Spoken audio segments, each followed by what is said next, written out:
Welcome back to the YouTube channel. Today we got some update on the debt ceiling and how it's going to affect you. So I got some pointers and some thoughts, and we're also going to talk about what is happening in the real estate industry while all this is going on and if we like it or not. So let me know in the comments before you watch this video if you think that we're still going to default because nothing's set in stone yet, and how this is going to affect you, and then I'll give you my thoughts later on. So President Biden and the House Speaker reached an agreement, but nothing's signed yet, and the agreement would keep non-defense spending roughly flat for 2024 and increase it by 1% the next year. In terms of veteran care, the agreement would fully fund Medicare for the veterans as Biden proposed in the 2024 budget blueprint. The agreement would expand some work requirements for the National Nutritional Assistance Program, food stamps basically. And the deal has also put in place changes in the National Environment, the EPA Act, that would designate a single-led agency to develop environmental reviews in hopes of streamlining the process. And it's funny what they did not talk about. So this is what we know so far. And what they didn't talk about is the student loan relief. So that is not coming. So people that were really hoping on this, sorry, it is not looking like it. What they also didn't talk about was, let me see what they also didn't talk about in this article. It said, they talked about food stamps, they talked about the EPA, but no student relief, and the Supreme Court has the ultimate say. So for all these people that were really worried about student loan relief, that is not looking like it's coming. That's in courts. So if you're really betting on it, I think payments are going to resume, right? Soon? Yeah, payments are going to resume soon, so the courts are going to do that. So if you were hoping to another forbearance, that they would go over forbearance, they would go over another forbearance, an extension or something like that. That's just not going to happen. They also haven't spoken about if there's going to be down payment assistance for houses for less heavy income producing people. So if you don't have so if you don't make a lot of money, they were gonna. I thought there was somewhere where they were trying to get something passed that you're gonna get assistance, but that is not the case. It's just like the student loan. They did not talk about that. They just talked about the veterans and some other stuff that the parties' agendas agree. But nothing's set in stone yet. This might all change. And while all this is going on, crazy stuff that I'm not sure is going to pass, the House, the Senate, then the President, then the President has to sign off. So I'm not 100% sure if that's all going to go well, because I think they said on the article that they're going to vote on June 5th. Or is that when it decreases? I think that's when it's gonna. I think that is the day that they're gonna have to vote on it, or that's when the government runs out of money. So they got to come up and start writing this all into legal jargon and do all that. And while all this is going on, I just read another article that said that's from 2 days ago from Rocket Mortgage, one of the huge lender. Said we're going to start offering 1% down payments. So if you want to buy a house, you do not need 5 or 3% down. You can just do 1%. So people's mortgages would be huge. Yeah, but how could they afford that? But see, it's about, so the whole industry of mortgages is, the whole housing industry is basically dependent on people borrowing money. So if you're a mortgage broker or a lender, you're not getting paid unless you lend people money. That's the whole idea. And if they can't meet the requirements, you're going to lower the requirements so you can still make some money. I also heard that with that 1% down payment, they would waive the PMI insurance. Yeah. And so I think they're just going to tack on some other fees. Probably. But home ownership is going to be, I don't know if that's going to be sustainable for a bunch of people because, we're already struggling enough with credit cards, with all this other crap that, that's not going our way. And now all of a sudden they're going to waive this carrying for and says, you want to be a homeowner? You just need 1% down payment. And that can come from a family member or something else.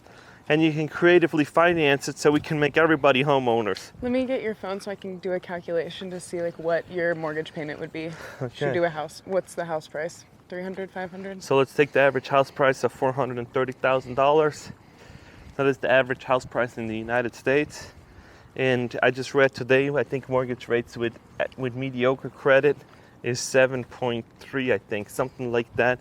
Went up a little bit because they were worried about the default. So 500 is the amount? No, 439. 439. 439. We're going to put in 1% down payment, no PMI. So 439, 1% would be $4,300. Holy smokes. $4,300. Oh man, you can rent cheaper than that. So that is no bueno. But hey, if you really need to be a homeowner, they're also looking at programs where they're going to have 40-year mortgages. So that's coming too. All right, so if you have a loan amount for $425,000, meaning you only put 1% down on a house that was, what'd you say, what's the average home price? 430. So if we assume an interest rate of 8%, which is high, but I would bet that if you're borrowing that much money, it would be a really high interest rate, almost like a hard money loan. If you have a credit score of 700, your monthly payment would be $3,100, and that's in Nevada where there's no property tax. 0.5% property tax. Or sorry, yeah, low property tax. California, it would be $3,100. So that's a lot of money. That's more than our mortgage. Yeah, and we borrowed $500,000. Yep. At 2.8%.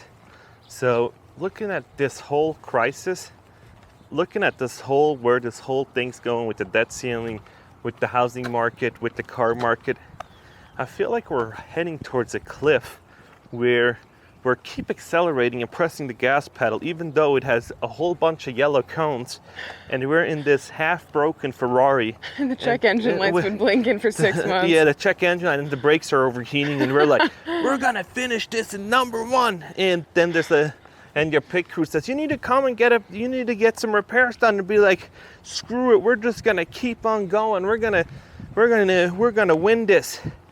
And it's like, man, we're borrowing so much money that it's just crazy how we're just living off of credit and borrowing everything. But that's the American way, They used to talk about the American dream being like, oh, you buy a house, you have kids, you retire. But the American dream is running on credit.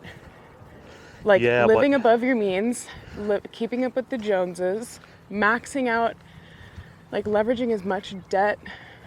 Actually, that's not leveraging debt. But see, that's just consuming debt. Yeah. And besides the credit card getting the payment, you're not making anything. You're just, if you're living off of credit cards and you're just making minimum payments and doing that, this is going to destroy you in the long run.